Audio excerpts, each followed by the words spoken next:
संकर्षणस्तवया राम संकर्षणस्तवया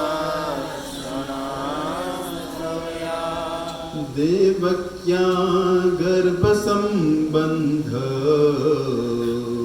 देवक्या गर्भसंबंध कृतो देहांतर विना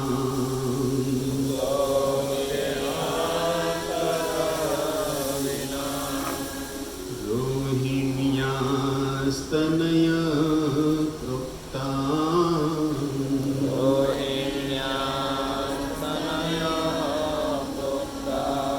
राम संकर्षणस्तवया राम संकर्षणस्तवया देवक्या गर्भसंबंधो देवक्या गर्भसंबंधो कृतो देहांतर विना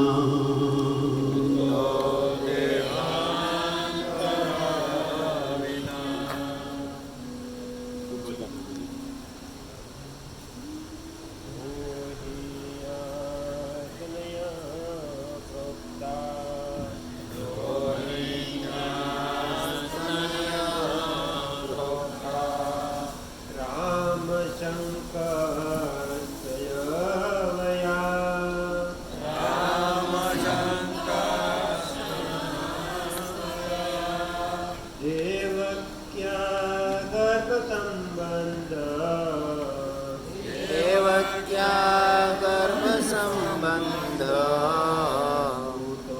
देहांतरं विना तो देहांतर विना। और एक दो बोली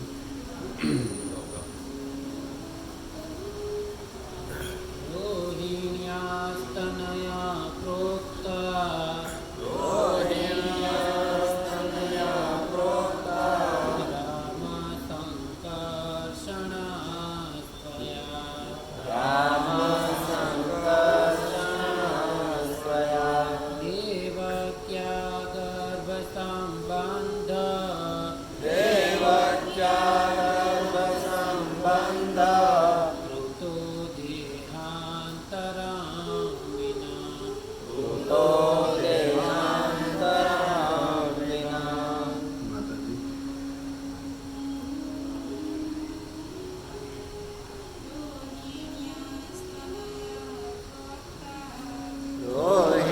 रोहिण्यास्तनया प्रोक्ता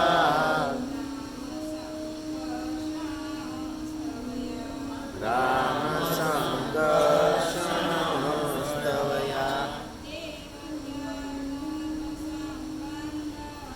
देवक्या गर्भसंबंध कृतो देहांतरं विना। और एक दो माताजी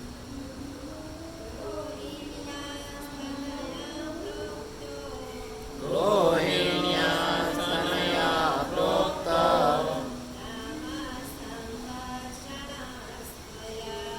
राम संकर्षणस्तवया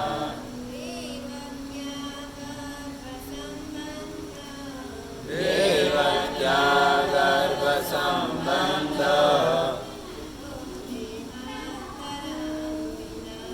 कृतो देहांतरं विना। धन्यवाद। चलो ये तो परंपरा युक्त था कि कोई प्रभु जी बोले उसके बाद माता जी। अभी आप में से किसी की स्वयं इच्छा प्रभु जी हो जिसको ये दिल खोल देना चाहिए, चलो गा लेना है आज, तो है तो गा सकते हैं। ये तो परंपरा अनुसार दो माता जी को दिए तो प्रभु जी को दिए। हम कोई नहीं, हम घनी વાર ઈચ્છા દબાયેલી ન રહી જાય છે કોઈ એવું નામથી દિવસનું આપણે ઘણું ન બોલવાનું બોલીએ. ભાગવતનો દિવ્ય ભગવાન પરબ્રહ્મના શ્લોક છે. પછી કહેતા નહીં કે રહી ગયા.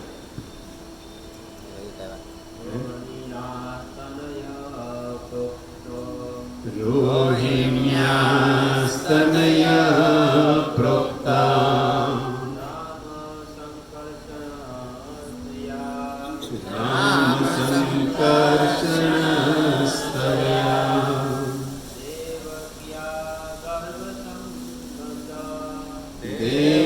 देवक्या गर्भ संबंध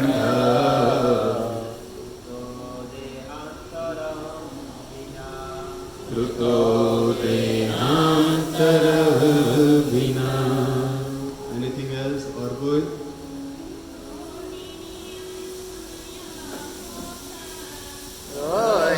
रोहिण्यास्तनया प्रोक्ता राम संकर्षण स्वया देवक्या गर्भ संबंध कृतो देहांतर। अब देखिए, मतलब दो प्रभु जी गए, दो माता जी गए, उसके बाद और एक मतलब ये श्लोक 3, 3, 6 और उसके पहले 2 बार मैंने गाया, मतलब 8 बार हम इसको गाए। तो मुझे लगता है कि अब बिना देखे कुछ शब्द तो इसमें पकड़े हो गए, कुछ शब्द जैसे संबंध, श्लोक ठीक से चलो ना जोड़ पाए, लेकिन कुछ शब्द जैसे रोहिणी, संबंध, अंतिम, बिना, देहांत, कुछ शब्द शायद आपके दिमाग में, मन में बैठे होंगे, रम रहे होंगे, शायद, मैं समझता हूँ तब तक। तो चलो मैंने लागे से कोई जिगर तो नहीं करे, तो एक साथ में जेवी तो छोकरा ये करे बोलावे ने रोहिण्या स्तनया प्रोक्ता राम संकर्षण स्तवया देवक्या गर्भ संबंध कृतो देहांतर विना। श्री प्रभुपाद जी इस श्लोक के अनुवाद में लिख रहे हैं कि हे सुखदेव गोस्वामी, आप पहले ही बता चुके हैं कि तृतीय चतुर्य से संबंधित संकर्षण के रोहिणी के पुत्र बलराम के रूप में प्रकट हुए। यदि बलराम को एक शरीर से दूसरे शरीर में स्थानांतरित न किया गया होता तो यह कैसे संभव हो पाता कि वे पहले देवकी के गर्भ में रहते और बाद में रोहिणी के गर्भ में? कृपया मुझे इसकी व्याख्या कीजिए। आप अनुवाद को सुनकर या आपके सामने पढ़कर समझ रहे होंगे कि ये श्लोक में कुछ प्रश्न छुपे हैं। अनुवाद आपके सामने आप देख सकते हो कि कुछ परीक्षित कुछ प्रश्न पूछ रहे हैं, लेकिन उसमें प्रवेश करने से पहले अंतर्राष्ट्रीय कृष्ण भावनामृत संघ श्री श्री राधा गिरधारी मंदिर की ओर से प्रति मंगलवार को होने वाले इस सत्संग में आप सब वैष्णवों एवं वैष्णवी माताजियों का और साथ साथ धर्म प्रेमियों का इस मंगलवार के सत्संग में हार्दिक स्वागत है। और साथ साथ सभी श्रोता चरणारविंद में व्यासपीठ से दास का विनम्र सादर प्रणाम। देखिए भक्तों, बहुत ही परम पवित्र दिन है आज वैष्णव समाज के लिए। जैसे आप नाम सुने हो रूप गोस्वामी, यदि भक्तों को तो शायद प्राय पता रहता है, लेकिन ये ऐसे सब संत है ब्रज के जिसको अन्य संप्रदाय, न केवल गौड़ीय परंपरा, जो भी अपने आप को कृष्ण का भक्त कहने वाला अन्य कोई भी संप्रदाय क्यों न हो, तो सब इस संत को जानते हैं, मानते हैं और प्रणाम करते हैं। ऐसे हमारे रूप गोस्वामी आज इस धरती से क्या हुए थे? अपना शरीर तो छोड़कर भगवत लीला जहां से आए थे वहां नित्य प्रवेश किए थे। तो कौन है ये रूप गोस्वामी? आप प्राय सब जानते हो बैकग्राउंड वाली कथा की नबीर खास के यहाँ वो मुसलमान के नौकरी करते हैं दोनों भाई, लेकिन कुछ अंतरिंग बातें भी सुनना चाहिए दीक्षित वैष्णवों को। क्षमा कीजिए ना, थोड़ा आज तबीयत डाउन है, गला भी बैठा हुआ है, मतलब थोड़ो तमने आ म्यूजिक नहीं द्वारा तुम्हारे गळाનું આવતું રહેશે। पूर्ण प्रयास करूंगा फिर भी कंट्रोल में रखने को गले को, लेकिन बद्ध जीव है, क्षमा करना।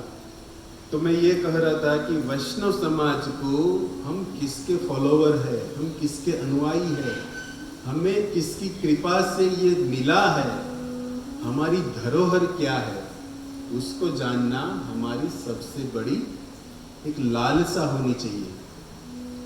तो बैकग्राउंड वास्तव में वो कथा तो सबको मालूम है, कौन थे, क्या थे, कहाँ मिले, कैसे मिले, लेकिन वह रूप जब सब कुछ छोड़कर प्रयाग में, जहाँ पर त्रिवेणी है, गंगा यमुना सरस्वती मिलन जहाँ पर है, उस प्रयागराज के बीच, प्रयागराज के तट पर 10 दिनों के लिए चैतन्य महाप्रभु का संग किए, कुछ भक्ति तत्व, रस तत्व को जानने के लिए। तब चैतन्य महाप्रभु रूप गोस्वामी को इतना ही कहते कि भक्ति का जो ये समुद्र है, भक्ति का जो ये रस समुद्र है, वो बहुत गंभीर है, बहुत डीप है, इसको मैं तुम्हें बता नहीं सकता, लेकिन तुम्हारी लालसा है जानने के लिए, इसीलिए इस भक्ति रस समुद्र का मात्र बिंदु तुम्हें आस्वादन करा रहा। 10 दिनों तक महाप्रभु ने क्या किया? केवल बिंदु आस्वादन किया। जो भक्ति रस का समुद्र, अब देखो, आप स्वाभाविक समझ सकते हो, बिंदु का टेस्ट करें, मतलब देखो अभी आप शायद किसी समुद्र के किनारे खड़े हो और उस समुद्र की एक बूंद को यदि आप टेस्ट के रूप में लो तो आपको स्वाभाविक पता चल जाए कि पूरा समुद्र का टेस्ट कैसा है। જેમ આપણે માતાઓ દાળ ચાકે એક જ ચમચી ચાકે પણ સમજાય જાય કે આખી દાળનો ટેસ્ટ કેવો છે, એની આટો કે આખી તપેલી પીન પછી નો કે આમાં મીઠું ઘટે, એક ચમચીથી ખબર પડી જાય ને। જેવી રીતે રાઈસ ને આપણે બાફીએ ત્યારે એક દાણાથી સમજાય જાય બીજા પાકી ગયા છે કે શું છે, नेचुरल તમને સમજાયું ઉદાહરણ। मतलब पूरा समुद्र पीने की जरूरत नहीं, एक बिंदु से पता चल जाएगा कि आपको खारो जो है तुम्हारे। उसी तरह यहाँ पर चैतन्य महाप्रभु कह रहे कि हे रूप, मैं तुम्हें इस भक्ति रस का केवल क्या चखा रहा हूं? एक बिंदु। अब उस बिंदु के टेस्ट के ऊपर हमारे रूप गोस्वामी ने भक्ति का महासागर खड़ा कर दिया। एक बिंदु जिसने टेस्ट किया भक्ति, अब पूरा समुद्र पिए होते तो उस रस समुद्र का भक्ति का।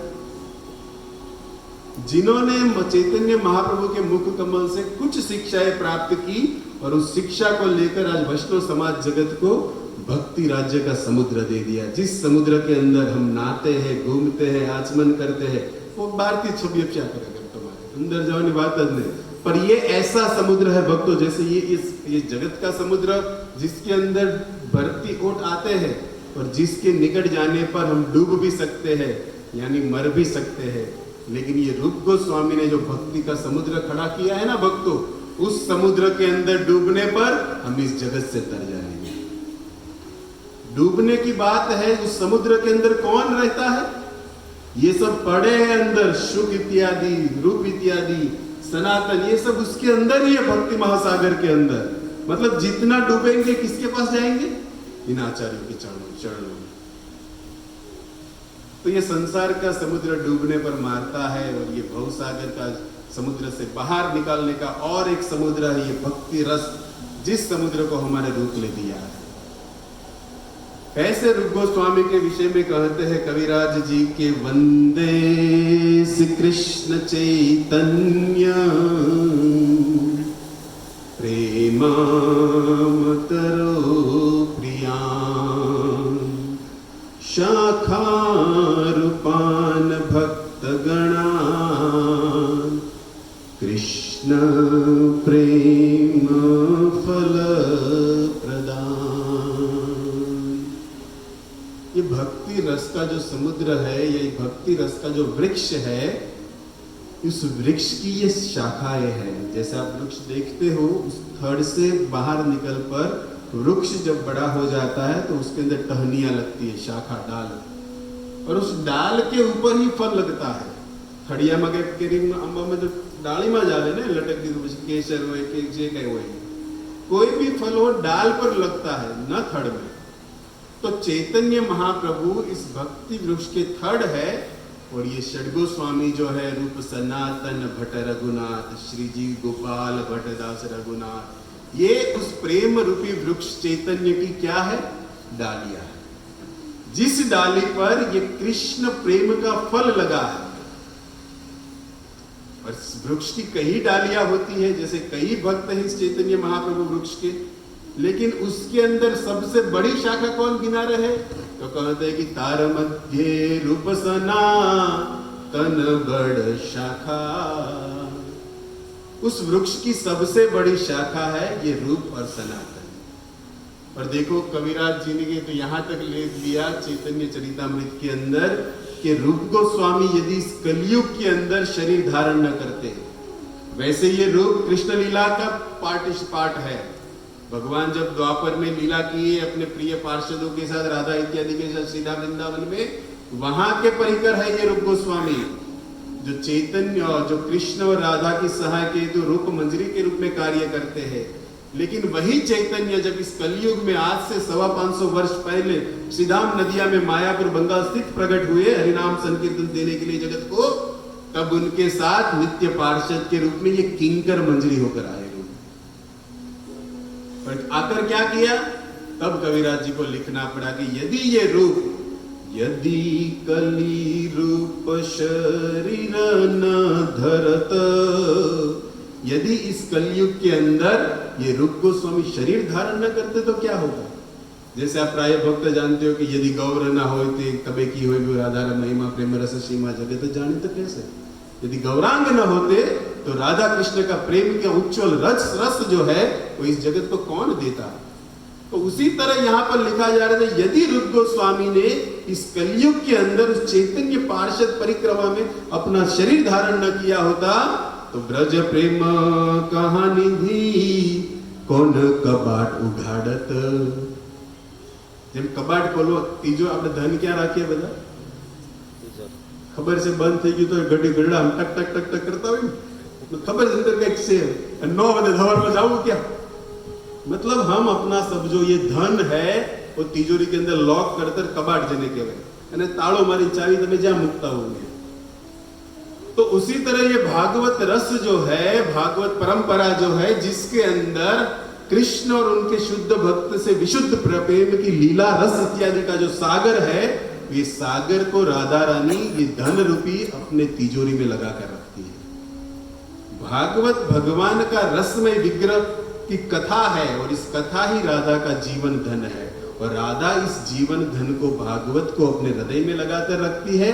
और जैसे हम हमारे धन को तिजोरी में रखते हैं, तो मानो चैतन्य महाप्रभु जब इस कलयुग के अंदर अवतार लिए तब वही ब्रजेंद्रनंदन कृष्ण अवतार लिए गोलोक बिहारी। लेकिन क्या कपड़े जाओ तो धन तो हारे ले जाइए ना।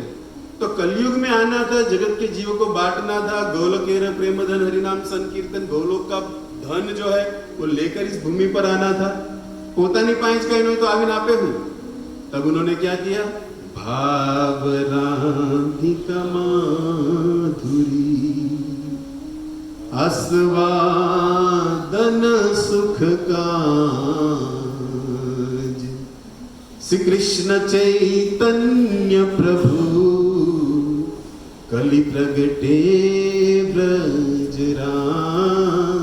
इस कलयुग के जीवों को जिसकी कोई योग्यता नहीं है, योग्यता विचारे किछु नहीं, આપણે આપણા ઉપર વિચાર કરીએ તો આપણને તો સત્સંગનો અધિકાર નથી। કારણ કે કામ ક્રોધ લોભથી ભરેલો મનુષ્ય સમાજ સત્સંગમાં બેહવાને લાયક નથી। કારણ કે અહીંયા બેઠા બેઠા તમારી ચિંતા થઈ જાય તો કાલ ઓલાનું આપણે કાપવાનું છે, એટલો જ હાલે છે, આમ એટલો ફરક ગમે કેમ। કારણ કે ખોટું બોલવાના પ્લાનમાં આપણે સત્સંગમાં વિચાર હાલતા હોય।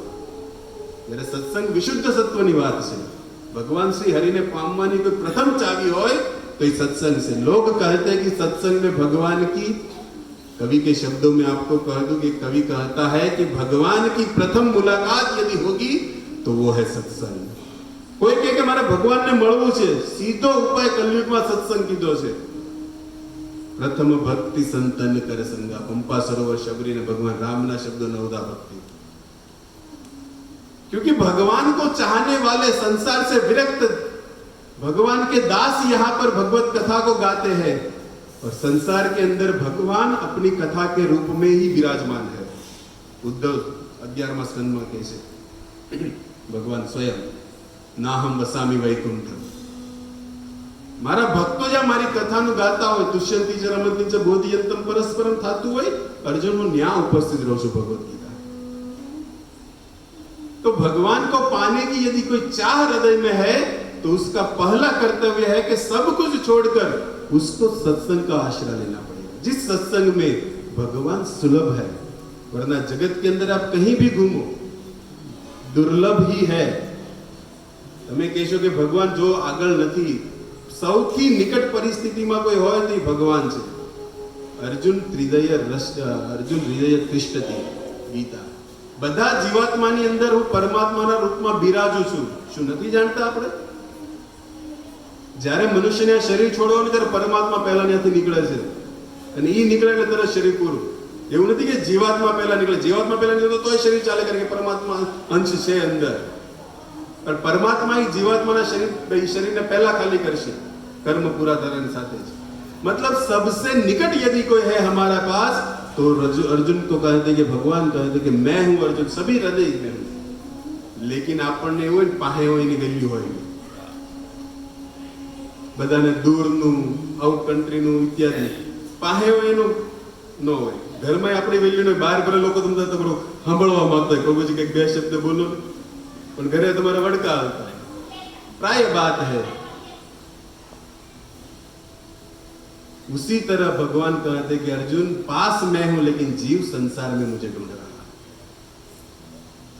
दे। लेकिन वो संसार में घूमते हुए यदि सत्संग में आ गया तो उनका हृदय के अंदर जो काम पड़ा है, लोभ पड़ा है, मोह पड़ा है, ईर्ष्या पड़ी है, जगत को भोगने की जो इच्छा है, वो इच्छा से वो मुक्त होगा सत्संग से, और तब मेरा वास्तविक दर्शन हृदय में वो करेगा। मतलब मैं सुलभ हूं उनके पास। तो कहते हैं कि ऐसे इस कबाड़ को उघाड़ा किसने? जो प्रेम रस समुद्र है। तब कहते हैं कि यदि कलयुग के अंदर ये रूप ने शरीर न लिया होता तो ये भक्ति राज्य रस का धन का ये कबाड़ समाज के सामने कौन खोलता, यदि रूप ना होते तो। आगे कविराज जी कहते कि को जानत मधुर वृंदावन, को जानत ब्रज नीति, को जानत राधा माधवमती, कौन जानत युगल प्रेम रीति। क्या गा रहे हैं यदि आप शब्द को समझ रहे हो तो। यदि रूप गोस्वामी नहीं होते तो इस जगत के अंदर हम जिस वृंदावन को भाग रहे, उस वृंदावन को कौन समझाता कि वहां जाके करना क्या है।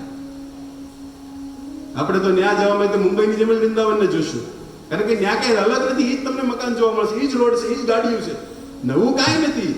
પણ એની અંદર છુપાણેલું કણ કણ में जहां भगवान व्याप्त है अपने भूमि गोलोक वृंदावन के अंदर, उसको बाहर निकालने की विधि रूप गोस्वामी ने सिखाई है। कौन बताता? और वृंदावन जाकर मधुर राज प्रेम नीति कौन सिखाता युगल सरकार की, यदि रूप ने शरीर न लिया होता। मैं इसीलिए रूप गोस्वामी को याद कर रहा हूं कि जिसने हमें ये दिया है, जो हमारे परंपरा से जुड़े हैं, जिसके कारण हम कुछ बोल रहे हैं, वो रूप गोस्वामी ने आज इस धराधार से अपना शरीर को त्यागा है, उसको याद कर रहा हूं। जिन्होंने समाज को क्या दिया है, આપણે કોઈ નાની ઉમતું કોઈ આપણું કામ કરતા એને આપણે પ્રેમથી થેન્ક યુ ને આદર કરતા હોઈએ, ભૂલતા ન હોઈએ, તો આ તો ભવસાગરથી મુક્ત કરાવવાળા ગ્રંથો દઈને ગયા છે રૂપ ગોસ્વામી। સનાતન જગતની અંદર જે શિક્ષા આપી હરિભક્તિ વિલાસ ઇત્યાદि, એ સાધક ભક્તોને કઈ રીતે રહેવું અને એ સાધક ભક્તિમાં રહીને પ્રેમ કેમ કરવો, એ રૂપ ગોસ્વામી શીખવ્યું। બે ભાગ જીવન ન્યાલ કરી દીધું ને જગતને બતાવ્યું। એક એક કઈ રીતના ભક્તિ કરવી અને એક શીખવ્યું કે ભક્તિમાં રસ ક્યાં બુદ્ધિ છે। આદો શ્રદ્ધા તત સાધુ સંગ, કઈ રીતના સ્ટેપ, પહેલા સાધુઓનો સંગ, પછી એમાં શ્રદ્ધા રાખો, પછી એમાં પ્રીતિ ભાવ નિર્માણ વૈરાગ્ય કરતા કરતા પ્રેમ રાજ્ય સુધીનો રસ્તો છે। 9 સ્તર છે ભક્તિના, અંતિમ છે પ્રેમ, કૃષ્ણનો લક્ષ્ય। પણ એની માટે પહેલા છે આદો શ્રદ્ધા, હૃદયમાં શ્રદ્ધા તો ઉત્પન્ન થવી જોઈએ ને, સત્સંગમાં જવાની, કોઈ સાધુનો સંગ કરવાથી, ત્યારે પ્રેમના સ્તર ઉપર સીધો કોઈ પહેલું પગથિયું ચડાવે, કોઈ સીધું જમ્પ મરાવે પાંચમામાં, કોઈ હોય જમ્પ મારવા જાય તો નળા જ ભાંગે, દાદરો ચુકાય પછી એક પગથિયા લાયક નો। तो स्टेप बाय स्टेप चढ़ने पर ना डर है गिरने का, और हम अपने आप को सक्षम बनाएंगे। देखो भक्तों, लोग कहते हैं कि आइसक्रीम की तरह जिंदगी है। जिंदगी क्या है? एक आइसक्रीम की तरह है, पिघलने से पहले मौज कर लो, लोगों का सिद्धांत है। लेकिन शास्त्र कहता है कि जिंदगी एक मोमबत्ती की तरह है, पिघल जाए उसके पहले प्रकाश ले लो। समझ रहे शब्दों को? प्रकाश किसको सूचित करता है? वो ज्ञान की मिरांदस्य, ज्ञान का सूचक है ये प्रकाश। मतलब ज्ञान अर्जित कर लो, ये जीवन की मोमबत्ती पिघल जाए उससे पहले। पर जेने रस नहीं तो कहे कि जीवन तो आइसक्रीम से चाटे रखो, पूर्व हमने मौज थी, पिघल जाए पहला। देखो, यदि हमें जीवन में कुछ प्राप्त करना है ना भक्तों, तब स्थिति ड्राइवर की बनानी पड़ेगी, लक्ष्य को पकड़ना है तो। समझ रहे बात को? ड्राइवर बनना पड़ेगा किसी लक्ष्य यदि पकड़ना है तो। अगर पैसेंजर बनकर रह गए तब हमारे लक्ष्य से आप चुक जाएंगे। अब सीधा उदाहरण आपको दे रहा हूं ड्राइवर और पैसेंजर का। मान लो आप यहां से सूरत जा रहे हो, ट्रेन से जाओ, तो आप पैसेंजर के रूप में मतलब अच्छा कोच बुक किया है, अच्छा मतलब फर्स्ट एसी में सब है आपके पास, टिकट ओके। अब करोगे क्या? उस सीट पर जाके बैठोगे, बेल आ रहा है उसको देखोगे, चाय वाला है उसको देखोगे, बाहर कौन सा स्टेशन गया वो देखोगे, कौन आ रहा है कौन जा रहा है वो देखोगे। ड्राइवर होगे तो एक ही लक्ष्य, कहीं गिर ना जाओ। प्राप्त करना है लक्ष्य को तो ड्राइवर नीति बनानी पड़ेगी जीवन में। पैसेंजर बनने पे तो घूमते ही रहेंगे भक्ति में भी। क्यारेक तुम्हारे બે માળા વધારે થાય, ક્યારેક એકઈ ન થાય, ક્યારેક ભાગવતના આટલા શ્લોક ગયે ને કે ક્યારેક ભાગવતને અડવાનું મન ન થાય। પેસેન્જર સ્થિતિ અને સુઈ હોતે જાય તમારે। પણ ડ્રાઈવર જો જોકુ મારી ગયો તો स्थिति को समझो। लक्ष्य हमारा बहुत दूर है, प्रेम राज्य तक पहुंचना है। भक्त क्या चाहते बता, अपने फेमस शब्द श्री कृष्ण प्रेम, लेकिन वहां पहुंचने के लिए लक्ष्य जो गीता में भगवान कहे है कि वैसात्मिका बुद्धि एव कुरु नंदनम। अर्जुन, तुम इस युद्ध को जीतना चाहते हो तो तने ज्या संसार ની અંદર જે તારા દાદામાં ભીષ્મ દેખાય, પિતામહની અંદર જે દાદા દેખાય છે, ગુરુ દ્રોણમાં જે ગુરુ દેખાય છે, બીજામાં તને જે ભાઈઓ દેખાય છે, બધી બુદ્ધિ તારે છોડવી પડશે। નકર તો મમતાના મોહમાં યુદ્ધ હું અને અર્જુનનું આવું જ હતું। પસીનો નીકળી ગયો હાથમાંથી, જે અર્જુનના ગાંડી બે હાથેથી હલાવવાળો મણા। અર્જુન એવું નતું ખાલી જમણા હાથે, ડાબા હાથથી એવું જ લક્ષ્ય આપતો।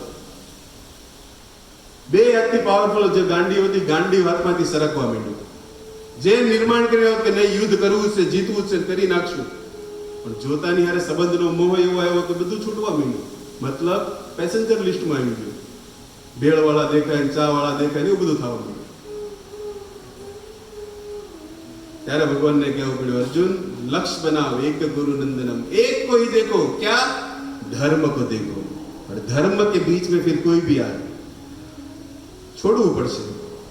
છોડેલા દાખલા છે, ભરતે પોતાની માતા કૈકેયીને છોડી દીધી રામ માટે। શું કામ? ધર્મને આડે હતા। પ્રહલાદે પિતાને છોડ્યા, બલિ મહારાજ ગુરુનો ત્યાગ કરી દીધો। આ ધર્મ જે શીખવાડે એની હારે કેટલી વાર મિત્રતામાં હાલશું। અને પ્રાય સમાજની અંદર આપણે જેને જો મિત્ર ઈ હોય જે આ સંસારની અંદરથી બહાર નીકળવામાં હેલ્પ કરે। હલવાડવામાં નહીં, લે ટુકડો તું લે, ઘસીને તમારે મસ્ત તૈયાર આપે। એ તો હું થયું, મિત્ર થયા। આપણે માનવી છીએ પણ હલવાડવાના ધંધા છે ભક્તો। આપણે વિચાર, મગજ આપણી પાસે છે, એવું નથી કે એની પાસે। વિચારવું પડશે કે મારે શું કરવું જોઈએ, ક્યાં મારે જવું જોઈએ, મને શું શોભે।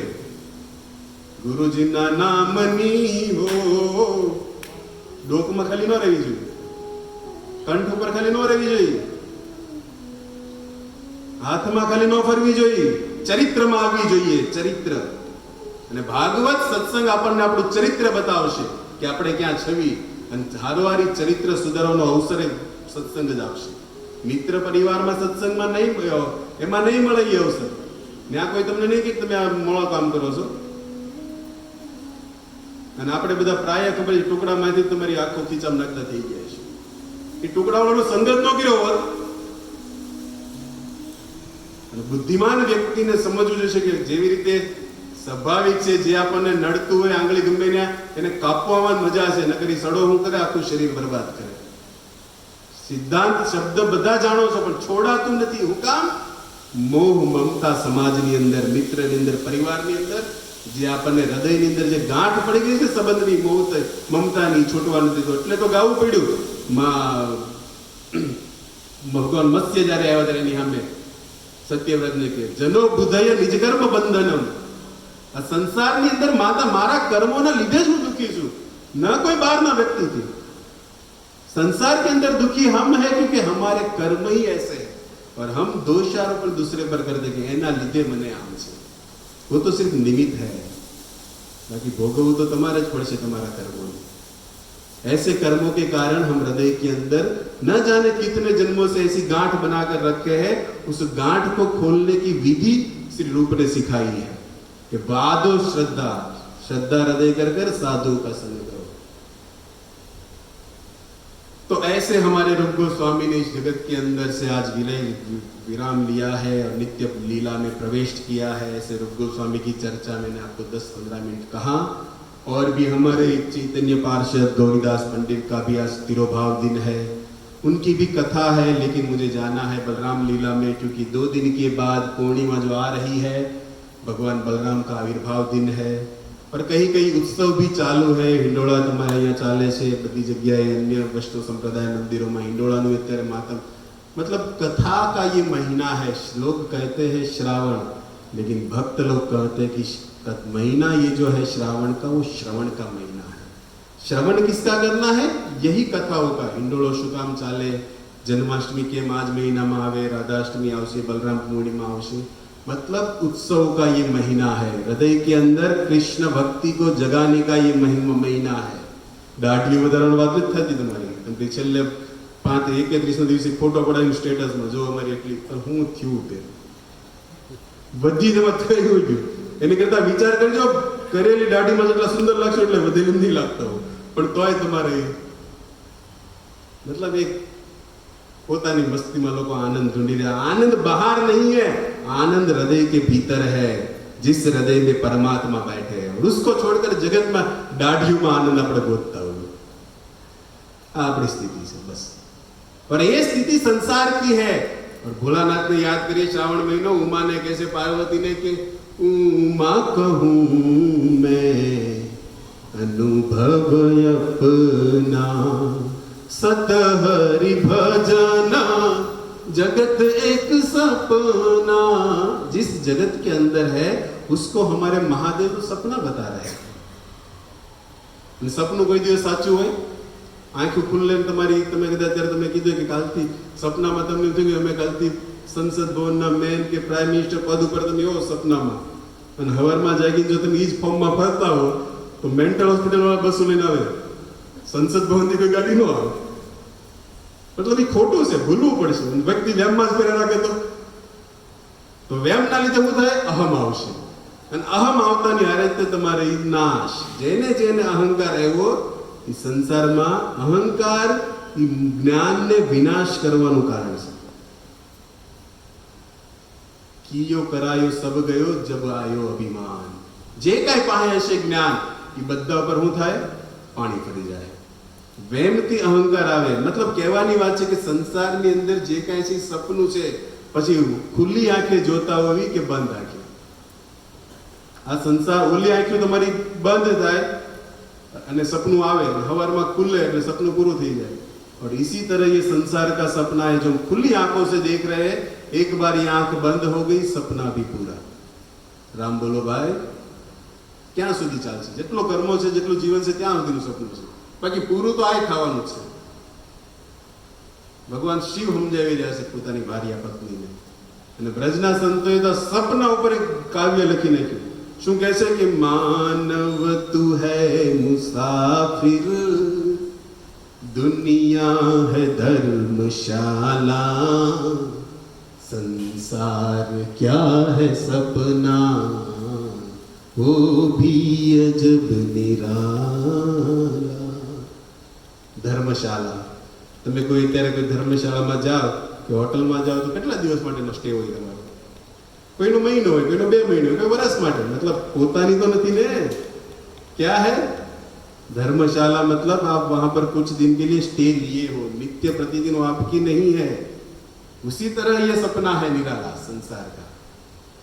यहाँ रैन है बसेरा, है किराए का ये डेरा, उसमें फंसा है कैसा, यहाँ क्या तेरा क्या मेरा. કિરાય કે હુકા મતલબ બધો અભિમાન, જીવ શાને ફરે છો ગુમાનમાં. તારે રહેવું ભાડાના. ભાડામાં રહેતા એટલું બધું સોસાયટીમાં વહીવટ કરવાનું ન આવે. એમાં સંસાર સોસાયટી છે ને, આપણે ભાડામાં છે, પણ વહીવટ કેટલો છોડવું પડશે. અને મળ્યું છે હું આપણને સંસારની અંદર, આપણને જે મનુષ્ય શરીર મળ્યું છે, અંતે બધું સુકૃતિ ભેગી થાય ત્યારે માનવ શરીર મળે. બાકી સંસારને તમે અનંત જીવો જોઈ રહ્યા છો. 2 પગ વાળા, હાથ પગ વાળા, પેટે હાલવા વાળા, ઉડવા વાળા ઘણા જીવો છે संसारની અંદર. अनंत कोटि जीव संसार के अंदर भ्रमण कर रहे हैं. लेकिन जिस पर गुरु और कृष्ण की कृपा है, उनको क्या मिलता है? ये मानव तनु, ये मनुष्य शरीर, जिसके विषय में कवि गा रहे कि जन्मों का पुण्य संचित नर देह तूने पाया, कंचन कामिनी में व्यर्थ ही गवाया. આપણે આપણું મનુષ્ય જીવન કેટલું મોંઘું મળ્યું છે અને શેમાં ગુમાવી રહ્યા છે, વિચાર કરવો પડશે. कंचन कामिनी मतलब संसार की वस्तु को इकट्ठा करने में. हम मानते हैं कि संसार की वस्तु में सुख है, लेकिन वो एक सुख को प्राप्त करने के लिए कितने दुख को हम उठाते वो नहीं भूल जाते. ये हमने अपने याद नहीं रखते. और अंत में कहते हैं कि शीशे को मान बैठा तू मोतियों की माला, कोड़ी के मोल तूने इसको बेच डाला. शीशे को मान बैठा, કાચને આપણે માણી, શું કે મોતીઓની માળા સમજી લીધી, અને કોડીનો મોલ, જેની કોઈ અમૂલ્ય વસ્તુને આપણે મફતમાં વેચી રહ્યા છીએ માનવ શરીર. આપણા ગોવિંદાસને યાદ કરો. ये धन यौवन पुत्र परिजन हित किया छे परती तीरे, कमल दल जल जीवन टलमल भजऊ हरिपदनी तीरे. अपने मन को समझा रहे गोविंदास जी कि जिस शरीर के अंदर बंद होकर तुम यौवन के लिए मर रहे हो, पुत्र के लिए मर रहे हो, संपत्ति के लिए मर रहे हो, परिजन के लिए मर रहे हो, क्या भरोसा है कि ये लोग तुम्हें सुखी कर पाएंगे? संपत्ति धन थी તમે સુખી થઈ જશો, શું પરિણામ છે? કાલ હવારે ખબર નહીં કર્મોની કેવી કપાટ છે. આજ કરોડ ને કાલ કર નીકળી જાય રોડ. ધન હતું, સુખ દીધું नहीं, कर्म नહોતું. जिस पुत्र के लिए आप लाले तो क्या पता आगे जाके आपके अंडर में रहेगा या नहीं. ये कलयुग બધે છે. તમને મોબાઈલમાં નહીં ખબર એટલે આટલું તો છોકરો તમને ગાડીને દઈ દેશે. કલયુગ અત્યારે એનામાં આપણે કરતા વધારે છે બુદ્ધિથી. તો શું ખબર કે અત્યારે આપણે લગી અંડરમાં છે, આગળ જતા ન रहे तो संतान से भी सुख नहीं मिलेगा. और जिस परिवार के लिए, परिजन के लिए आप संबंध में इतने रचे पचे हो, અને જો વ્યક્તિ તમારે જાણવું હોય કે સાચા સંબંધી કોણ છે, અને તમે સંસાર અંદર કેટલા તમે પૈસા વાળા છો કે ધની છો કે કેટલી તમારી ક્રેડિટ છે જાણવું હોય ને, આંખમાંથી એક આંસુનું બિંદુ પાડી દેજો. કેટલા જણ લૂસવા આવે છે ને આ ખબર પડે છે તમારી ક્રેડિટ શું છે. સુખમાં તો બધા પાસે હોય, દુઃખમાં કલે આંસુ પાડીને જો પાડોશી લૂસવા નહીં આવે. કારણ કે स्वार्थ ना सब सगा, सब स्वार्थ से भरा ये संसार. कौन यहाँ किसको क्या पड़ी है, इससे लोगों के बीच हम सुख की प्राप्ति के लिए निकले हैं. इसीलिए तो ब्रज के लोगों को गाना पड़ा कि दिन कहे धनवान सुखी, गरीब कहता है कि धनवान सुखी है. लेकिन धनवान से जाके पूछो कौन सुखी है, तो वो कहेगा दिन कहे धनवान सुखी, धनवान कहे सुख राजा को भारी, राजा सुखी है. पर राजा को पूछो कि आप सबसे बड़े सुखी हो, तो वो कहेगा नहीं मैं भी नहीं हूं. राजा कहे महाराजा सुखी, मुझसे भी ऊपर कोई है महाराज. राजा महाराजा पदवी आवे बड़ी, रथी, अतिरथी, महारथी. उसी तरह मंत्री, राजा, उसके ऊपर भी जैसे कोई एक स्टेट का राजा है, कोई देश का राजा है, कोई वर्ल्ड का राजा है, उस तरह की बात हो रही. राजा कहे महाराज, महाराज से पूछा कि आप सुखी हो कि नहीं, तो महाराज के तुम्हारे मोटो तो इंद्र ने सुख सेवा है. दिन कहे धनवान सुखी, धनवान कहे सुख राजा को भारी. राजा कहे महाराज सुखी, महाराज कहे सुख इंद्र को भारी. इंद्र સુધી પોગાડી દીધી આ સુખની લાઈને. ઇન્દ્રને પૂછ્યું કે તમે સુખ છો, કારણ કે અમે તો પૃથ્વી પર તમારું નામ લઈને આવ્યો. ઇન્દ્ર કે નહીં મને સુખ નથી. તો ઇન્દ્ર કહે ચતુરાન સુખી. ચતુરાન એટલે ચાર મુખ જેને છે ને, બ્રહ્માની વાત થઈ છે એટલે સંસ્કૃતમાં ચતુરાન કહી દે. ઇન્દ્ર કહે ચતુરાન. બ્રહ્માજી પાસે ગયા, જગતના વિધાતા પાસે, ભગવાન વિષ્ણુથી નીકળેલા જીવાત્મા પ્રથમ અંશ સૃષ્ટિના. એને પૂછવું કે તમે સુખી છો, કારણ કે રસ્તો તમારી પાસે ઉભો છે.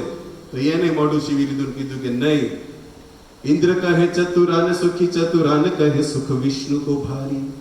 મારથી સુખ તો એ શીશાનું ઉપર સુવાવાળા વિષ્ણુને છે. કાંઈ ચિંતા નહીં, તમારી મુરલી વગાડતા હોય જગતમાં જે થાય એને સુખ છે. તુલસીદાસજી ગાઈ રહ્યા છે દોહર. તુલસીદાસજીએ વિચાર કર્યો કે દીન એ સુખી નથી, ધનવાન એ નથી, રાજા એ નથી, બ્રહ્માજી કોઈ સુખી નથી. તો એને અંતમાં કીધું કે આ કોઈ સુખી નથી. સુખી તો કેવલ तुलसीदास विचार करे, नाम बिना सब नर दुखारी. नाम के बिना, भगवान के भजन के बिना इस संसार में कहीं भी चले जाओ, सब दुख की लाइन में है, क्योंकि अंत में तो रिजल्ट विष्णु तक आए. इस तरह इस संसार के अंदर हम जिसको सुखी मानते वो है नहीं.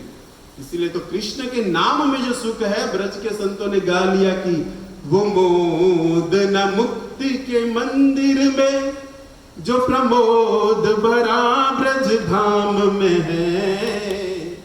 इतनी छवि और अनंत कहाँ, जितनी छवि सुंदर श्याम में है. इतना सुख कहीं और नहीं, जो सुख कृष्ण के नाम में है. हरे कृष्णा कृष्ण कृष्ण हरे हरे, हरे राम राम राम हरे. अंत में ये परिणाम निकला कि जगत के अंदर सुख यदि वास्तव में चाहते हो तो ये 2.5 अक्षर के नाम कृष्ण के नाम में है. इसीलिए हमारी ये 2.5 इंच की जिह्वा को प्रतिदिन आदत गिरानी पड़ेगी, क्योंकि ये 2.5 इंच का कृष्ण नाम को ले पाए. જીભની સાઈઝ તમને ખબર 2.5 ઇંચની જ કીધી છે, અને આનું નામ 2.5 અક્ષરનું છે કૃષ્ણ. કેટલા અક્ષર છુપાવે? 2.5. મતલબ મેળ છે. પણ આપણે મેળ કરાવવો પડશે. ગોરદાદા જેમ કરાવે ને, कराना पड़ेगा मेल. हमें हमारी जिह्वा को कोई अभ्यास देना पड़ेगा, और अभ्यास से व्यक्ति अपने लक्ष्य तक पहुंच पाएगा. बिना अभ्यास की परीक्षा लखी नाखी તમારે માર્ક દેખાય, ખબર પડી જાય કેવા આવશે. પહેલેથી કંઈક પ્રાપ્ત કરવા માટે ભણતર છે, એમાં રિઝલ્ટ દેખાય. તો મૃત્યુ हमारी सबसे बड़ी परीक्षा है. જીવનની અંદર તમે એન્જિનિયર બનો કે ન બનો ખબર નહીં, ડોક્ટર બનો કે બિઝનેસમેન બનો, આ બધું નક્કી નથી. પણ મૃત્યુ આ અટળ જગતનું સનાતન સત્ય છે. જગત અસત્ય છે, પણ આ અસત્ય જગતનું સનાતન સત્ય મૃત્યુ છે. અને એની માટે ભગવાને ગીતામાં કીધું કે અંત કાલે છે મામેવમ સ્વરણ મુક્તા કલેવરમ. અંત સમયે જે મારું નામ લેતો શરીર છોડશે, એ બીજી વાર મૃત્યુ જગતમાં નહીં આવે, મારા ધામને પ્રાપ્ત કરશે. તો એ અભ્યાસ, અંત સમયે કૃષ્ણ નામ બોલાય છે, ભગવત લીલા સ્મરણ થઈ અભ્યાસ, એ આ સત્સંગનો રસ્તો છે જે સંતો બતાવે છે. अभ्यास योगेन कौन्तेय गीता. तो इस तरह भगवान को पाने के लिए हमें अभी से अभ्यास करना पड़ेगा, और अभ्यास यही है कि सरल उसके नाम को गाना, उसकी लीला कथा को सुनना. और 2 दिन के बाद जगत के अंदर भगवान का वही कृष्ण का अंश बलराम जी के रूप में प्रकट हुआ, जिसके यहाँ पर परीक्षित महाराज प्रश्न कर रहे हैं, और जिसके विषय में हमारे कविराज जी ने भी गाया है कि बलराम लीला जन्म को चालू करने से पहले चैतन्य चरितामृत का कुछ आश्रय लेते हुए कविराज जी के शब्दों को याद करूं तो कविराज जी कहते हैं कि सर्व अवतारी कृष्ण स्वयं भगवान, तार देह द्वितीय श्री बलराम. कविराज जी कह रहे थे कि यह संसार के अंदर सभी अवतारों के सार है पूर्ण पुरुषोत्तम भगवान श्री कृष्ण, और उसी कृष्ण के ये अंश अवतार है बलराम. तार द्वितीय देह, मतलब कृष्ण और बलराम में कोई अंतर है नहीं. भगवान को यहाँ पर कह रहा है कि सर्व अवतारी सार, मतलब आदि पुरुष, जिसको हम सुबह में गाते हैं कि गोविंदम आदि पुरुषम, तब हम सबसे पुराने पुरुष कोई है तो वो है कृष्ण. मतलब सभी कारण. हमारे ब्रह्म संहिता ब्रह्मा जी को याद की क्या गाया उन्होंने भगवान की व्याख्या देते हुए, ईश्वर परम कृष्ण सच्चिदानंद विग्रह अनादिरादि गोविंदम सर्व कारण का. सभी कारणों के जो कारण है, मतलब मूल जो है, जिससे सब निकला है, जिसकी उत्पत्ति से सब उत्पन्न है, जिसकी कोई उत्पत्ति है नहीं, स्वयं प्रकाशित विग्रह सच्चिदानंद जो स्वरूप है वह है ईश्वर और उनके अंश है ये। और ये ईश्वर कैसे है ये कृष्ण? भागवत 12 स्कंद में चले जाइए, जहां पर अंतिम अध्याय में हमारे सुध गोस्वामी ने गाया है इस कृष्ण विभु के विषय में। यम ब्रह्मा वरुणेन्द्र रुद्र सनुतम, बहुत बढ़िया श्लोक है, सुध गोस्वामी का मंगलाचरण है। आपको याद करा दूं, ये यदि आपको कंठस्थ हो तो गाने में भी मजा है, इसमें व्याख्या में मुझे जाना नहीं है, लेकिन उसमें कहा गया है, हमारे सुध गोस्वामी कहते कि ब्रह्मा, रुद्र, मरुत, वेद, ये सब जिसकी स्तुति करते हुए थक जाते हैं, वह है आदि पुरुष भगवान श्री कृष्ण। जो ध्यान में भी नहीं आते ऐसे भगवान, जिसके विषय में यहाँ कविराज जी कह रहे थे, ईश्वर स्वयं भगवान श्री कृष्ण और उनके द्वितीय देह है ये बलराम। ईश्वर इस आगे कहते कि एक ही स्वरूप दो है भिन्न मात्र काय, अध काव्यु कृष्ण लीला रसहाय। दोनों एक शरीर है, लेकिन ये बलराम जी क्यों प्रकट होते हैं? केवल कृष्ण लीला में सहाय देने के लिए, कृष्ण लीला को आस्वादन बढ़ाने के लिए ये इस जगत में अवतरित होते हैं। और कैसे आस्वादन करा? देखो, अब दोनों एक है, काव्य मात्र भेद, तो कहते हैं कि एक क्या है, गोरे भगवान और एक काले। बलराम जी को देखो व्हाइट गॉड है, कृष्ण को देखो श्याम सुंदर काले, एक काला है एक गोरा है, और कोई अंतर नहीं है। एक है सेव्य भगवान और एक है सेवक भगवान।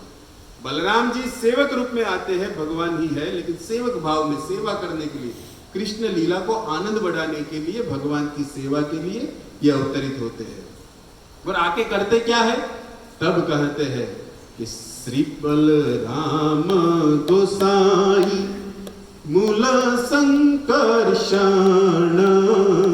पंचरूप धरी करे कृष्ण रसवन। ये बलराम जी अपने को 5 रूप में विस्तार करते हैं जब इस जगत के अंदर अवतरित होते हैं। और ये 5 रूप में विस्तार करने का उनका कारण है कि आध्यात्मिक जगत की सृष्टि और ये भौतिक जगत की सृष्टि, ये दोनों सृष्टि को करते हुए भगवान को सुख देना। एक है आध्यात्मिक सृष्टि, जो ये गोलोक इत्यादि जब जानते हो कि प्रतिबिंब है ये, यहाँ का जो गोलोक वृंदावन है वो मूल वृंदावन का क्या है? प्रतिबिंब है। तो जो आध्यात्मिक सृष्टि जो है, जहां पर ये सब है, परिकर भगवान ये सब है, और एक है भौतिक जगत जहां जीव घूम रहे हैं, ये दोनों के बीच में मेल करते हुए कृष्ण को आनंद देना, यह है बलराम जी का कार्य। अपन करेन कृष्ण लीला रसहाय, सृष्टि लीला कार्य करेन धरी चार काय। अपने को बलराम जी देखो 5 रूप में अवतरित करते, तो उनका पहला रूप निकलता है महासंकर्षण। महासंकर्षण के बाद गर्भोदक्षाय विष्णु, शिरोदक्षाय विष्णु और कारणोदक्षाय विष्णु। महासंकर्षण और ये 3 विष्णु, गर्भो, कारणोदक्षाय और शिव, और अंत में है शेष। 5 हुए ना, गर्भोदक्षायी, शिरोदक्षायी, कारणोदक्षायी और एक महासंकर्षण और अंतिम शेष। ये 5 रूप में बलराम जी अपने को अवतरित करते हैं। और मूल जो संकर्षण है उससे और एक चतुर्युग निकलता है, जिसको आप अनिरुद्ध, प्रद्युम्न, संकर्षण और वासुदेव। चलो, आपका दिमाग का दही नहीं करना है, इतना तत्व में नहीं जाना है, लीला में ही चलते हैं। पर देखो, ये भौतिक जगत की जो सृष्टि है, उसके लिए बलराम जी जो अंश अवतार लिए हैं, गर्भोदक, कारणोदक और शिरोदक, ये तीनों विष्णु भौतिक जगत सृष्टि के लिए कार्य करते हैं, और आध्यात्मिक जगत की सृष्टि के लिए महासंकर्षण रूप है बलराम जी का। और ये दोनों सृष्टि लीला के बीच में कृष्ण सुख आस्वादन, क्षीर सागर में शेष पर सैया करे। राम जी भगवान हालडो તમે કદાચ સાંભળ્યું હોય, એમાં શબ્દ છે કે ક્ષીર સાગરમાં। ये सोते कहाँ है? विष्णु कहाँ पर सोते हैं? ये क्या આપણે ગાડલાની પથારી છે? નાગની જેની શૈયા છે, शेष रूपમાં बलराम जी પોતે ઈ શૈયા બની જાય, शेष શૈયા જેને કહેવાય। क्षीर सागर में शेष पर सैया करे, राम रूपे परणिये पढ़ा ભક્તોને આનંદ અપાર, રામ ઝૂલે પારણીએ. બોલો રામ ઝૂલે પારણા દેખાણ એટલે થોડું ઈ બાજુ નજર રહી ગયા તો આપણી. બાકી લીલા તો આપણે ભગવાન બલરામ કૃષ્ણ રામાયણ કેમ વચ્ચે નાખી, પારણા ઉપર થોડીક દોરિયાઈથી દેખાય એટલે કીધું પારણું. તમે બધા ઝૂલા ભાવ સમજાવું છું, એ તમે ઝૂલાઈને હાલતા એમ નહીં, ભાવ હોવો જોઈએ ત્યારે ઈ પ્રભુ ઝૂલશે. બાકી એને ઝૂલાવાળા તો બ્રજની નારીઓ છે, રૂપ સનાતન ઇત્યાદિ મંજરીના ભાવમાં. આપણે તો અધિકાર નથી દોરીને જોવાનો, આ તો અડવા મળે છે સંતોની કૃપાથી. તો આપણું હૃદય કેવું હોવું જોઈએ જ્યારે દોરી પકડવી, ઈ લાલાને હું ઝુલાવી રહી છું. માતૃત્વ દેખાવું જોઈએ, પ્રિયતમ ભાવ દેખાવો જોઈએ. ભગવાન તો ઈ છે જ તે, તમારો સંબંધ શું છે એના ઉપર ભક્તિ નિર્માણ છે. સમજાય છે ને? બાજુવાળા છોકરાને વાગે તેમાં આપણને મજા ન હોય, દુઃખ લાગે નહીં. આપણા છોકરાને વાગ્યું હોય તો ખાલી ખરોચ પડી તો લે ભમત્યું બેટા, હવે મદીકો લે. બાજુવાળો સોલાઈ ગયો છે, એની પર દ્રષ્ટિ જ નહીં. હું કામ સંબંધ આપણા હારે છે. उसी तरह वो तो भगवान है, तुम मानो या न मानो, लेकिन उसके साथ संबंध क्या है, उस पर हमारा भक्ति निर्माण, वृक्ष निर्माण होगा. संबंध वगैरह कोई मजा જ નથી. संबंध तुमने खाली याद कराओ जी पाणा ऊपर. तो देखो वही भगवान, ये बलराम जी एक तो 5 रूप में अपने को विस्तार करते हैं, लेकिन चलो रामायण की बात निकली है तो जब ये राम अवतार में भी ये लक्ष्मण के रूप में थे, तब कविराज जी को गाना पड़े कि नित्यानंद स्वरूप पूर्वे हईला लक्ष्मण, लघु भाता हया करे रामे रसेवन. लक्ष्मण के रूप में जब क्या किया, छोटे भाई बनकर आए थे और भगवान राम की सेवा यहाँ तक की कि उस दंडकारण्य वन के अंदर जब भगवान राम और सीता के साथ अपनी प्रिया उर्मिला को छोड़कर जो निकले थे ये लक्ष्मण जी, सेवा की विधि लक्ष्मण जी सिखा रहे हैं. लक्ष्मण क्या है, नित्यानंद क्या है, बलराम क्या है, गुरु तत्व है. गुरु जीव को भगवान की किस तरह सेवा की जाए वही सिखाते हैं और अपनी लीला नर लीला कर कर दिखाते हैं कि इस तरह की जानी चाहिए.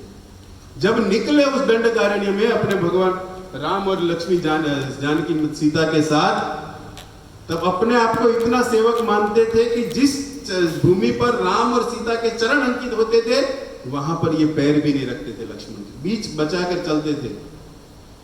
અને ભગવાન રામને જ્યારે ચિત્રકૂટની અંદર ભરતજીને મળવા જાવું હતું ત્યારે આપણે બધા શું છીએ, ભગવાનના સેવક છીએ, બધા માનવી છીએ. માનો કે ન માનો, સેવા આપણો ધર્મ છે. પછી પરિવારની કરો, સમાજની કરો, બોસની કરો, નોકર ગમે કરો, સેવા કરો છે આપણે. રોજ કરો છો તમે જાગીર, હાઉસવાઈફ ઘર સેવા જ કરે. તમે બહાર જઈને શું કરો, સેવા.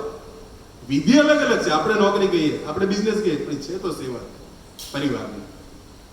સેવા કરવો જીવનો સ્વભાવ છે. પણ સેવા જો ભગવાનની કરવામાં આવે ત્યારે પ્રેમ ઉત્પન્ન કરાવશે.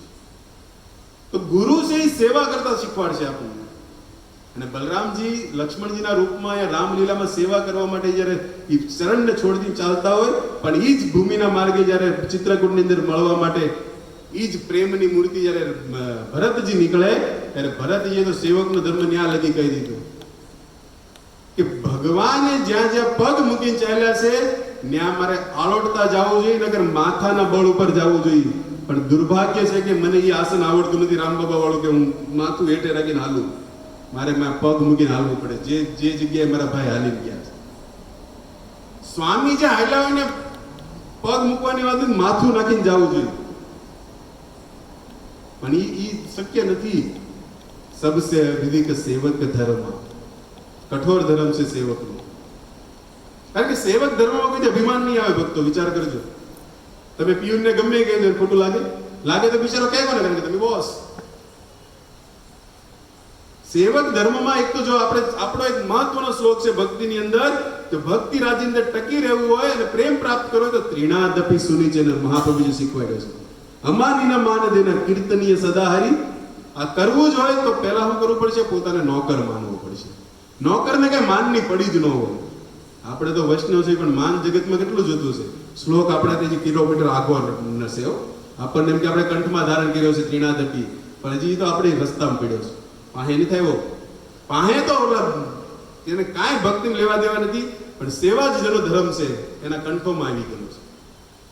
તમને ઉદાહરણ આપું, મંદિરમાં તમે આપણે જે વાસણ જોઈએ ને પાડીમાં છે એ શ્લોક, પૂજારીમાં નહીં હોય કદાચ. કારણ કે એને અપમાનની પડી જ ન હોય પહેલા તો. કારણ કે ભક્તો એને અપમાનની એને મતલબ નથી. તો પૂજારીને થોડુંક તમારે કહેવાય કે કાલથી હું આરતી ઉતારવા નહીં આવું, તો અમારી ઉતર જ કે ભગવાનની એ તો જો मतलब सेवक यदि बनना है तो मान अभिमान छोड़ना पड़ेगा, वही टिक पाएगा इसमें। અને ભક્તિ છે સેવાનો ધર્મ છે। તો લક્ષ્મણજી આ રીતે રામની સેવામાં નીકળેલા, પણ એમાં એને દુઃખ બહુ જતું। રામેર ચરિત્ર દુઃખે બહુ, રામના ચરિત્રમાં દુઃખ એટલું છે એ જોઈ નહોતા એક નાના ભાઈ હતા। એને વિચાર કર્યો કે આવતી વખતે નાનું થઈને આવવાનું થતું નહીં। નાના હતા તો એકવાર દશરથ પિતા શબ્દ છોડીને દશરથ કહેવા માંડ્યા રામ જયારે કીધું કે 14 વર્ષે રામ બનવા ત્યારે કીધું આ દશરથ છે કોણ? એટલે પિતા રામ કે પણ આપણા બાપા શું નથી કહેવાનું થતું, દશરથ ને બોલાવું જાઓ, છે કોણ કે તમને રામ રાજ્ય માંથી બહાર કાઢવા વાળા? કારણ કે એને राम જ એના માતા, राम જ એના પિતા, सब कुछ राम जिसके है उसके लिए इस जगत में कोई बात गમે ही बोलिए। પણ મર્યાદા પુરુષોત્તમ ભગવાન રામ કે નહીં, શાંત, બહુ જગ્યાએ શાંત પાડો, ટાઢા પાડવા પડે। પણ ત્યારે એને વિચાર કર્યો કે દર વખતે ટાઢા પાડે છે, મૌન ધરી રહે લક્ષ્મણ મન, મૌન થઈ જાય બિચારા, હું બોલું રામની સામે। પણ પછી વિચાર કે કૃષ્ણ અવતારે જ્યેષ્ઠ હૈલા સેવાર કારણ, કૃષ્ણ કરાઈલા લીલા નાના સુખ આસ્વાદન। ઓકે, આ અવતારમાં જેમ થાય મેં હાસવી લેશું તમારે, પણ હવે જ્યારે આવતો દ્વાપર આવે મોટું થઈને આવવાનું થાય છે, મોટા ભાઈ, ભલે કાંઈ લેવાનું હોય પણ તમારી મોટા ભાઈ એટલે માનવાનું આવે। જો જગતની અંદર નાના મોટા વય તો બરાબર છે, માન સન્માન હોવું જોઈએ, પણ ઘરની કોઈ સારો નિર્ણય, સારી વાત આપણો 5 વર્ષનો બાળક કહેતો તો એના પર વિચાર કરવો જોઈએ। કરો ન કરો એ પછીની વાત છે, પણ ન્યાય એમનો આલો જોઈએ તારી પાસે હું બુદ્ધિ એમની ગઈ નાખી, આપણે માવા બીજું બુદ્ધિ આખી, અત્યારે તારો નિર્ણય નથી, અત્યારના જમાનામાં એનું કંઈક સાંભળ તો ખરા, કારણ કે છોકરા પાસે કંઈક નવી કળા હોય, પણ આપણે તો શું છે દાઢીમાં નાખતો તો નહીં, આપણે હાલશો તો અમારું જ તે। સંબંધ સાચવવા હોય તો ઘરના હરેક વ્યક્તિનું સાંભળવું પડશે, નિર્ણય બધા મળી સાથેમાંથી કંઈક નીકળશે। દેવતાઓને દાનોએ મળીને મંથન કર્યું ત્યારે તો વિષ અમૃત આવ્યું છે। પરિવારની અંદર મંથન થશે ત્યારે જ એમાંથી અમૃત નીકળશે સંબંધોમાંથી, નકર તો તમારી વિષ જ ઉત્પન્ન થાય। નથી સાંભળવાનું તારું, બોલા કે તારું નહીં સાંભળવું તો શું થાય, તું મેં આવજો। પણ એકબીજાનું સાંભળો, પ્રેમથી સાથે આનંદ મળી સારો નિર્ણય નીકળશે। બોલાને મારું સાંભળ્યું, આનંદ નહીં મેં કંઈક કીધું, બેયનું હચવાઈ જાય, સંબંધમાં કંઈક મધુરતા, સત્સંગ બધું શીખવાડશે। 5 વર્ષનો બાળક કંઈક કહેતો હોય સારી વાત હોય તેને સ્વીકાર કરવી જોઈએ અને એના પર વિચાર કરવો જોઈએ। એવું નહીં કે ઉંમરમાં નાનો છે એટલે છોડી દો, પછી મોટો કદાચ નો કામનો વિચારો નહીં માનીને બેવી તો હલવાના હોય। આ તો સંસારની વાત છે, પણ રામ અવતારમાં લક્ષ્મણજી વિચાર કરે છે કે નહીં, કારણ કે એનું તો એક જ કાર્ય હતું કે ભગવાન રામ સુખી કઈ રીતના થાય। આ અવતારમાં તો એને બહુ દુઃખ લીધું, પણ આવતા અવતારે કૃષ્ણ જ્યારે બને ત્યારે મારે મોટા થઈને આવું, એક જ કારણ છે મોટો થવાનું, કૃષ્ણ કરાયેલા નાના સુખ, કૃષ્ણને હરેક પ્રકારના સુખનું આસ્વાદન કરવા માટે મોટો થઈને આવું, એવું નહીં કે હુકમ ચલાવવા માટે। कृष्ण को सभी प्रकार का आनंद देना है। और ऐसे बलराम जी के विषय में जब भगवान अवतार लेने वाले थे तब हमारे सुखदेव गोस्वामी के सामने परीक्षित जी प्रश्न करते हुए रखते हैं कि यदोश्र धर्मशीलस्य नितराम मुनिसत्तम यत्रारोण वर्तिन्यस्य विष्णुवीर्यानि संचय। परीक्षित ने और एक प्रश्न रख दिया सुखदेव गोस्वामी के सामने और कह दिया कि हे सुखदेव गोस्वामी, आपने धर्मशील, धर्म का अच्छा पालन करने वाले यदुवंश के सभी राजाओं की कथा आपने बहुत अच्छी तरह सुनाई, लेकिन अभी आपके चरणों में एक निवेदन है कि आप उन सभी राजाओं के चरित्र को बंद कीजिए, केवल विष्णुवीर्यानि, केवल उस भगवान की कथा सुनाइए जिस भगवान ने इस कलयुग के, द्वापर युग के अंदर अपने अंश बलराम जी के साथ प्रकट होकर इस जगत के अंदर हमारे दादा परदादा की ऐसी रक्षा की जिसकी कारण कुरुक्षेत्र युद्ध भूमि से ये लोग इस तरह बाहर आ गए जैसे कोई गाय के खुर पे पड़ा हुआ खड्डे को बाहर कर आसानी से बाहर निकल जाता है। हमारा दादा अर्जुन જેની રક્ષા કરી છે, જે કૃષ્ણએ એનું ચરિત્ર સાંભળવું છે, એકલાનું નહીં, એ જે બલરામ પોતાના અંશ હારે લઈને આવેલા એ ભગવાનનું ચરિત્ર કહેવાય। હવે મારે કોઈ રાજાની કથા સાંભળવી, કારણ કે મારા જીવનમાં હવે મૂળ 2.5-3 દિવસ વધ્યા છે। તમને ખબર હોય તમે 7 દિવસની સપ્તાહનું આયોજન કરો તો કૃષ્ણ જન્મ કેટલામ દિવસે હોય? ચોથા દિવસે આવે ને દાદા, કારણ કે વાહે 3 જ વિદ્યા લીલા છે। અહીંથી પૂછ્યું કે મને ખાલી કૃષ્ણ ચરિત્ર, ન અન્ય રાજા, સપ્તાહની કઈક વિધિ હોય છે. ઓકે, ખાલી કૃષ્ણ ચરિત્ર સાંભળવું છે ત્યારે ઈ પરીક્ષિતના પ્રશ્નનું સન્માનિત કરતા સુખદેવજી કે રહેવાણુને બોલાઈ ગયું કે વાસુદેવ કથા પ્રશ્ય પૃષ્યાસ્ત્રી પુનાતિ. એ તારો પ્રશ્ન એટલો આનંદ વાળો છે કારણ કે જેવી રીતે ભગવાનના ચરણ કમલથી નીકળેલી ગંગા જગતના ત્રણેય લોકોને પવિત્ર કરે, પૃથ્વીલોક, મૃત્યુલોક ને સ્વર્ગલોક, ત્રણેયને ગંગા પાવન કરતી હાલે, એવી જ રીતે તારો જે કૃષ્ણ લીલા વિષયમાં પૂછાયેલો પ્રશ્ન જગતમાં ત્રણ પ્રકારના મનુષ્યોને પાવન કરશે. કયા? એક તો પૂછવા વાળો સ્વયં, એક તો વક્તા, અને બેયના માધ્યમથી બેઠેલા સભાના બધા શ્રોતા છે. કારણ કે જો कृष्ण विषय में प्रश्न पूछવામાં न आए तो कृष्ण कथा निकलશે ક્યાંથી? और ये प्रश्न से ही कृष्ण कथा की सरिता बहती है, जिस सरिता में श्रोताजन आस्वादन करते, डुबकी लगाकर उसमें रहकर अपने मन को निर्मल बनाते हुए भक्ति में घूमते हैं. प्रश्न पूछવામાં ન હતું. સંસારમાં પ્રશ્ન પૂછે તો સંસારની વાતો નીકળે. ભગવત કથા લીલા વિષયક પ્રશ્ન જીવાત્માના કલ્યાણ હેતુના પ્રશ્ન હોય છે. પ્રશ્ન પૂછવાની આપણને રીત ખબર હોવી જોઈએ, કેવા પૂછવા. એવો પ્રશ્ન જેવી જગતમાં મને તો અનુભવ થાય, મને તો સારું મળે, પણ આજુબાજુ બેઠેલા બધાને મળે. ઈ વિષયથી પૂછાયેલો પ્રશ્ન છે. કેવલ કૃષ્ણ કથા સંભળાવો. અને ઈ કૃષ્ણ કથાની શરૂઆત કરતા કહે છે કે એક દિવસ તમે બધા જાણો છો કે પૃથ્વી અસુરોના ભારથી પીડિત હતી. બ્રહ્માજી પાસે ગઈ અને બ્રહ્માજી પૃથ્વીનું દુઃખ સાંભળ્યું અને ક્યાં લઈ ગયા? કૈલાસમાં ભગવાન શિવ પાસે. શ્રાવણ મહિનો છે, ભગવાન શિવને યાદ કરતા ચાલીએ. પ્રભુ પ્રાણનાથમ विभु विश्वनाथम जगन्नाथ नाथम सदानंद भाजम भूत द्रव्य भूतेश्वर भूतनाथम शिव शंकरम शंभुमीशान मीडे गले रुंडमालम तनो सर्पजालम महाकाल कालम गणेशाधिपालम जटाजूट गंगोतरंग विशालम शिव शंकरम शंभुमीशान मीडे. जहां पर भगवान शिव बैठे हैं, उस शिव के पास ये पृथ्वी देवी जो गाय का रूप लेकर आई है, वहां पर ब्रह्मा जी लेकर जा रहे हैं. और भगवान शिव कहां विराजते हैं? ऊंचे ऊंचे मंदिर तेरे, सबसे ऊंचा तेरा धाम, कैलाश के भोले बाबा हम करते हैं तुझे प्रणाम. उस कैलाश के अंदर आए हैं ब्रह्मा जी. और साथ में ब्रह्मा जी अकेले नहीं थे, इंद्र, वरुण, सूर्य इत्यादि सब साथ में चले थे माता पृथ्वी के दुख को दूर करने के लिए. और वहां पर जाकर सभी देवताओं ने भगवान शिव के साथ मिलकर क्षीर सागर की ओर प्रणाम किया. और उस क्षीर सागर के समुद्र पर खड़े होकर भगवान को प्रसन्न करने के लिए कीर्तन चालू किया. उस कृष्ण से, उस कीर्तन से भगवान प्रसन्न हुए और समाधि में देवताओं के अग्रज ब्रह्मा जी को कुछ शब्द सुनाई दिए. और वे शब्द इस प्रकार के थे: वासुदेव गृहे साक्षात. उस वसुदेव के घर पर साक्षात मैं कृष्ण के रूप में अवतार लूंगा. और अकेला अवतार नहीं लूंगा, कौन साथ में होगा? तब कहते कि वासुदेव कला अनंत सहस्त्र वदन स्वराट अग्रतो भविता देहो हरे प्रिय चिकित्सवान. मैं अकेला अवतार नहीं लूंगा, मेरे साथ अग्रतो मेरा बड़ा अंश बलराम जी के साथ में मैं प्रकट होऊंगा. कौन बोल रहा है ये? क्षीर सागर के तट के ऊपर समाधि में भगवान ब्रह्मा को ये शब्द सुनाई दे रहे हैं. और उसी कथा को अब हमारे सुखदेव गोस्वामी उस परीक्षित की सभा में गंगा के तट पर इस भूतल, इस पृथ्वी पर उतारते हैं. और पृथ्वी पर उतारते हुए कहते, आप सब जानते हो प्रसंग को, कि देवकी और वसुदेव का विवाह हुआ. कंस विवाह को देवकी का रथ चलाने लगा और आकाशवाणी हुई कि मूर्ख कंस तुझे अपनी बहन का रथ चला रहा है, वही उसका 8वां संतान तेरी मृत्यु का कारण होगा.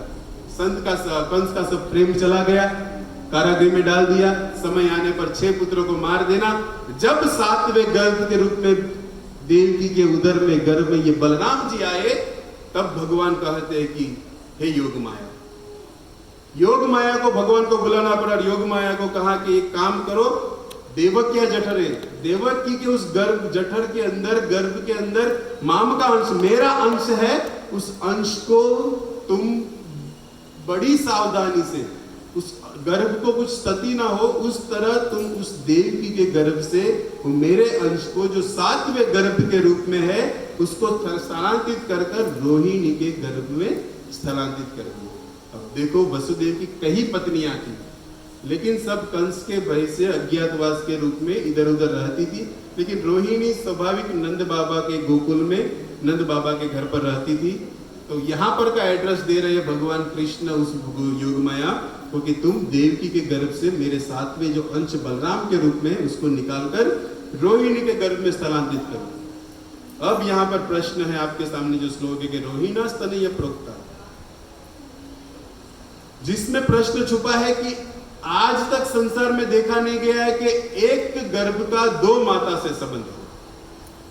संसार के अंदर न भूतो न भविष्य पहली घटना बनने जा रही है कि बलराम जी जो है वो देवकी भी माता कहलाएगी और रोहिणी भी माता कहलाएगी। एक पुत्र का 2 माता से संबंध कैसे है? यही प्रश्न है परीक्षित के श्लोक के अंदर जो आपके सामने है 10:1-8। तब उसके विषय में यहां पर सुखदेव गोस्वामी आगे जाके ये कथा आपके सामने मैं आपको बता रहा हूं बलराम आविर्भाव की, कि योग माया ने भगवान के कहने पर उस गर्भ को रोहिणी के गर्भ में स्थलांतरित किया। जैसे जगत में लोग कहते हैं कि उस स्त्री का गर्भ विहीन हो गया, गर्भपात हो गया, गर्भ गिर गया। अब ऐसा क्यों भगवान ने कराया? उस कंस को भ्रमित करने के लिए। कंस ने क्या सुना था आकाशवाणी में? देवकी का 8वां पुत्र। अब 6 को तो मार चुका है, प्रतीक्षा कर रहा है 8वें की। बीच में 7वें रूप में अग्रजो मेरा अंश बलराम जी प्रकट हुए। अब कंस को चक्कर में डालने के लिए कि अब जो आएगा वो 8वां है या 7वां, क्योंकि ये तो गर्भ आया दिखा देवकी गर्भ में है लेकिन देखा नहीं, तो जन्म नहीं लिया, कहां गया गर्भ? समाचार हुआ कि देवकी का गर्भ जो है वो गिर गया। लेकिन भगवान की योजना से योग माया ने उस गर्भ को बड़े ही सावधानी से वसुदेव की दूसरी पत्नी नंद गोकुलम ब्रजम वहां पर जो रहती है उस रोहिणी के गर्भ में बड़े ही सावधानी से देवकी के इस गर्भ को स्थलांतरित कर दिया। अतः देवकी जब पहले देवकी के गर्भ में आए, इसमें देवकी भी माता हुई, और वही गर्भ जब रोहिणी के उदर में स्थलांतरित हुआ तब रोहिणी भी माता कहलाई। इसी तरह बलराम जी का 2 माता से संबंध बना, इसलिए बलराम जी को दोनों की माता, देवकी और वसुदेव दोनों, रोहिणी दोनों माता। अब ऐसा करने पर योग माया को भगवान ने और एक आदेश दिया कि अतः तुम्हें क्या करना है, उसी यशोदा जिस ब्रज के अंदर तुम जाओगी, रोहिणी के गर्भ के अंदर इस गर्भ को स्थलांतरित करोगे, वहां पर नंद बाबा की पत्नी यशोदा है, तुम्हें उसके यहाँ बालिका के रूप में जन्म लेना है। और कब लेना है? जब मैं देवकी के उदर में अष्टगर्भ के रूप में आऊंगा। और जब भगवान देवकी के उस उदर के अंदर अष्टम गर्भ के रूप में आए, तब वहां पर आप सब लीला जानते हो, भगवान को ट्रांसफर किया, उस बालकी को ले आए, कंस के हाथ से छूट गई, भविष्यवाणी कर दी तुझे मारने वाला जन्म। ये बात की कथा, कृष्ण जन्म होता है। लेकिन यहाँ पर इस तरफ इस श्लोक में जो प्रश्न है कि एक माता का दोनों से, एक पुत्र का दोनों से कैसे संबंध है, तो इस तरह है। और ये करने की विधि थी कंस को भ्रमित करने की। जब भगवान 8वें गर्भ में प्रकाशित हुए तब कंस विचार करने लगा कि 6 को तो मैंने अपने हाथों से मारा है, 7वां विहीन हो गया है, दिखा नहीं है, पेट बड़ा देखा लेकिन पुत्र को जन्म लिया नहीं, तो अब ये आएगा वो 7वां होगा कि 8वां? कंस चक्कर में है। और भगवान ने 7वें को तो पहुंचा दिया, 8वां स्वयं है अंदर, लेकिन बाहर की ये असुर प्रवृत्ति विचार कर रही है क्या होगा। ये है हरिलीला कथा चिंतन। और भगवान देखो यहाँ पर बलराम जी की इच्छा थी कि मैं अग्रज बन के आऊंगा, मैं बड़ा भाई बन के आऊंगा, क्यों? कृष्ण लीला को आस्वादन करने के लिए। लेकिन भगवान गोलोक में ही कह रहे कि भैया तुम बड़े बनते तो जा, लेकिन बड़ा तो मैं ही रहूंगा। हालचे तो मारुते, तुम्हें बोले तो मोटा भाई तरीन जाओ, हालचे तो मारुते। सबूत क्या है? तो जिस अवतार को पहले भेज रहे उसका नामकरण गोलोक में पहले उसने कर दिया। क्या बोला? गर्भ संकर्षणावेय प्रादु संकर्षण भुवि रामेति लोक रमणा बलभद्र बलश्यति। बलराम जी का भी जन्म भी नहीं हुआ है, योग माया को आदेश दे रहे हैं, उस गर्भ का नाम पहले रख दिया। एक इनका नाम होगा संकर्षण। संकर्षण क्यों नाम पड़ेगा? कर्षणम स, रोहिणी के गर्भ में ले जाने के लिए देवकी के गर्भ से कर्षण करोगे, अतः इसका एक नाम होगा संकर्षण, जो खींच के निकालेगा। कर्षण मतलब खेचू, गर्भ रोहिणी देवकी ना गर्भમાંથી ખેંચીને કાઢવામાં આવશે गर्भ ने, रोहिणी उदी લઈ જાવ, એટલે એક नाम है वो संकर्षण। और दूसरा कहां पहुंचा रहे? नंद बाबा के गोकुल में। तो नंद बाबा के गोकुल में रोहिणी के गर्भ में जा रहे हैं तो वहां प्रकट होकर नंद यादी और गोकुल वासियों को हमेशा आनंद देंगे। अतः एक नाम है राम। और तीसरा नाम दिया बलभद्र, और ये बलों में सबसे विशाल महाबली बल वाले होंगे, अतः एक नाम है बलभद्र। तो हम बल और राम को साथ में मिलाकर बलराम भी कहते हैं। तो कहने की बात है कि एक तो बड़े भाई होकर इनका वहम तो आह्वानो, पर नामकरण तो छोटा कृष्ण पहले से स्वर्ग में अपने लोक में दे रहे हैं कि आप इन नामों से प्रकट होगे। ऐसे बलराम जी का आविर्भाव दिवस 2 दिन बाद 12 जनवरी पूर्णिमा के दिन दोपहर को 12 बजे हुआ था। इस्कॉन मंदिर अंतर्राष्ट्रीय कृष्ण भावनामृत संघ आप सबको आमंत्रित करता है कि अपने जीवन में कृष्ण राम बलराम को अपने हृदय में जन्म कराने की विधि है। ऐसे उत्सव में भाग लेना। आप सब पधारिए और अपने जीवन में अंदर कृष्ण को प्रकट कराइए। हरे कृष्णा। धन्यवाद आप सभी का, और विशेष धन्यवाद हमारे इस बाबा सीताराम मढोली संस्था कमेटी को, जो अपना समझकर प्रेम समझकर हमें ये अवसर देते रहते हैं। हरे कृष्णा। और नए पधारे सभी भक्तों का भी हार्दिक स्वागत है। हरे कृष्ण। श्री प्रभुपाद की जय। निताय गौर प्रेमानंदे। हरि हरि बोल।